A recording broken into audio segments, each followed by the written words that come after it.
Frog and Toad Together by Arnold Lobel. Illustrated by Arnold Lobel.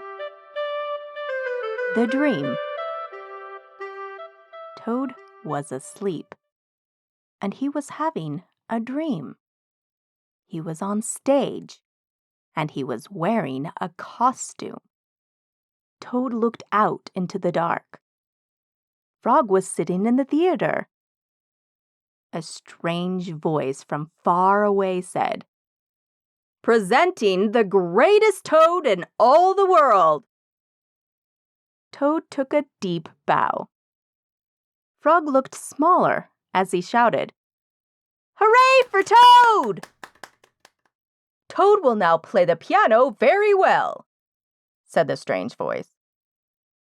Toad played the piano, and he did not miss a note. "Frog," cried Toad, "can you play the piano like this?" "No," said Frog.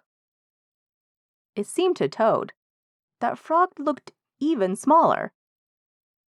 "Toad will now walk on a high wire, and he will not fall down," said the voice. Toad walked on the high wire. "Frog," cried Toad, "can you do tricks like this?" "No," peeped Frog, who looked very, very small.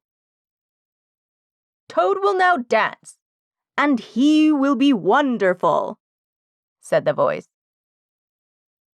"Frog, can you be as wonderful as this?" said Toad, as he danced all over the stage. There was no answer. Toad looked out into the theater. Frog was so small that he could not be seen or heard. "Frog," said Toad, "where are you?" There was still no answer. "Frog, what have I done?" cried Toad. Then the voice said, "The greatest toad will now—" "Shut up!" screamed Toad. "Frog! Frog, where have you gone?" Toad was spinning in the dark. "Come back, Frog!" "I am right here," said Frog. Frog was standing near Toad's bed.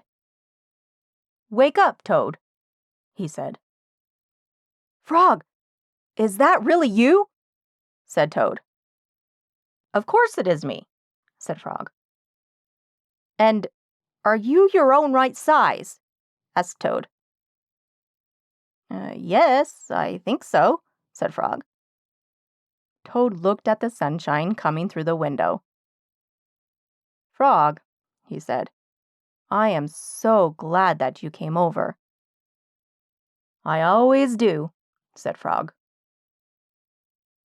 Then Frog and Toad ate a big breakfast, and after that, they spent a fine long day together.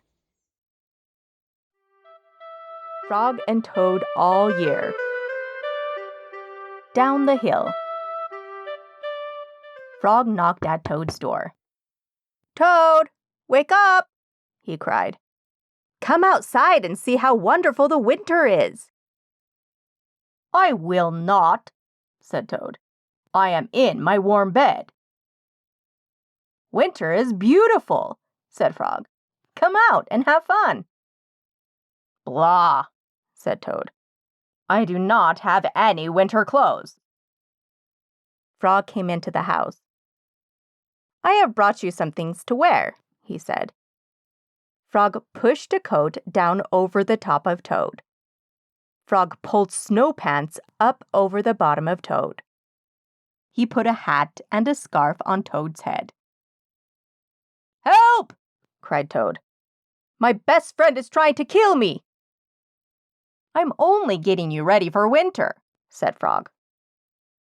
Frog and Toad went outside. They tramped through the snow.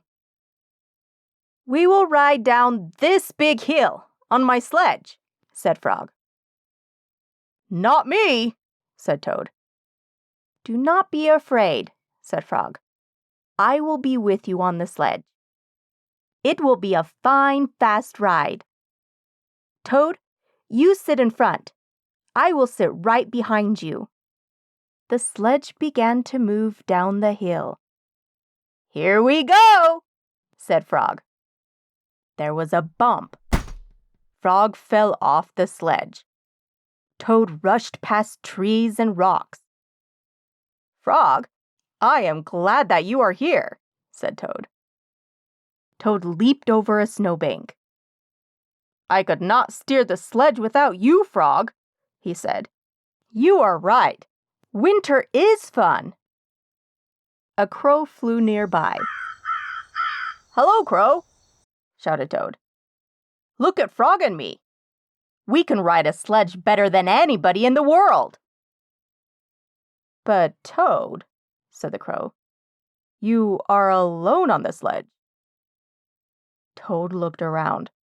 He saw that Frog was not there. I am all alone, screamed Toad. Bang! The sledge hit a tree. Thud! The sledge hit a rock. Plop! The sledge dived into the snow. Frog came running down the hill. He pulled Toad out of the snow.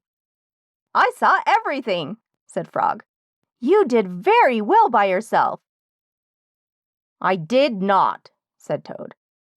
But there is one thing that I can do all by myself. What is that? asked Frog.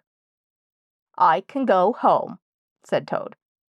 Winter may be beautiful, but bed is much better. The corner. Frog and Toad were caught in the rain. They ran to Frog's house. I am all wet, said Toad. The day is spoiled. Have some tea and cake, said Frog. The rain will stop. If you stand near the stove, your clothes will soon dry. I will tell you a story while we are waiting, said Frog. Oh, good, said Toad. When I was small, not much bigger than a tadpole, said Frog, my father said to me, Son, this is a cold, gray day, but spring is just around the corner. I wanted spring to come. I went out to find the corner. I walked down a path in the woods until I came to a corner. I went around the corner to see if spring was on the other side. And was it? Asked Toad. No, said Frog. There was only a pine tree, 3 pebbles, and some dry grass. I walked in the meadow. Soon I came to another corner. I went around the corner to see if spring was there. Did you find it? Asked Toad. No, said Frog. There was only an old worm asleep on the tree stump. I walked along the river until I came to another corner. I went around the corner to look for spring. Was it there? Asked Toad. No, said Frog. There was only some wet mud and a lizard who was chasing his tail. You must have been tired, said Toad. I was tired, said Frog, and it started to rain. I went back home. When I got there, said Frog, I found another corner.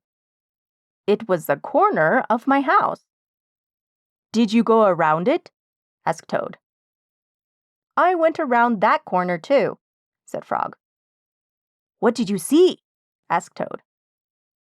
I saw the sun coming out, said Frog. I saw the birds sitting and singing in the tree. I saw my mother and father working in their garden. I saw flowers in the garden. You found it, cried Toad. Yes, said Frog. I was very happy. I had found the corner that spring was just around. Look, Frog, said Toad. You were right. The rain has stopped. Frog and Toad hurried outside. They ran around the corner of Frog's house to make sure that spring had come again.